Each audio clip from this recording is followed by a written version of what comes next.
Sudah terdengar selama 2 bulan terakhir, embusan isu perombakan kabinet makin kencang setelah Presiden Joko Widodo mengeluarkan teguran keras kepada menteri-menterinya. Kinerja para pembantunya disorot tajam. Saat berpidato pada Kongres Ekonomi Umat yang diselenggarakan Majelis Ulama Indonesia, Presiden mengkritik menterinya soal tidak tercapainya target penerbitan sertifikat bagi warga sebagai bagian dari reforma agraria.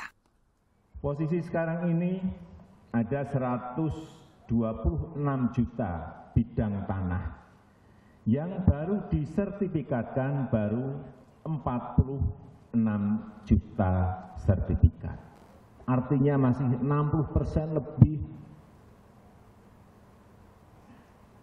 bidang-bidang tanah yang ada di negara kita ini belum disertifikatkan.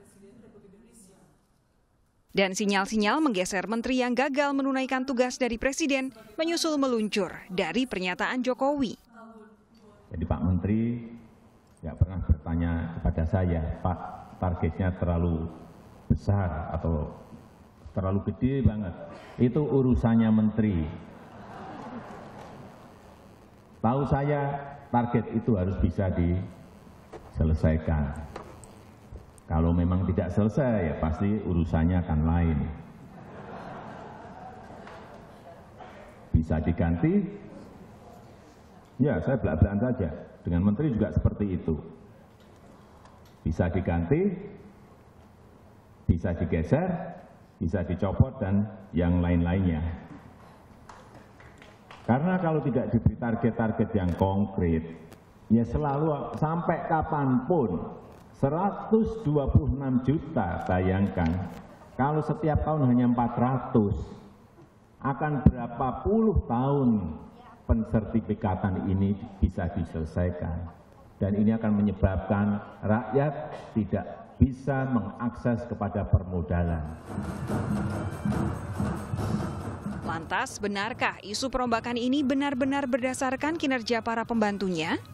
Karena dari tafsiran teks yang dibaca oleh Presiden, kalimat yang diutarakan sebetulnya hanya bicara mengenai pertama satu kementerian dalam konteks distribusi lahan, dan kalau kita baca konteksnya juga targetnya tahun 5 juta, tahun depan 7 juta, nanti 9 juta, dan saya ingin targetnya ini tercapai konkret, dan saya punya target sebagai Presiden. Kalau tidak bisa ya menterinya ganti misalnya. Sangat wajar saja gitu konteksnya. Artinya orang bisa juga bertanya, ini jangan-jangan Jokowi bicara menuju 2017, target 2018-2019 kok.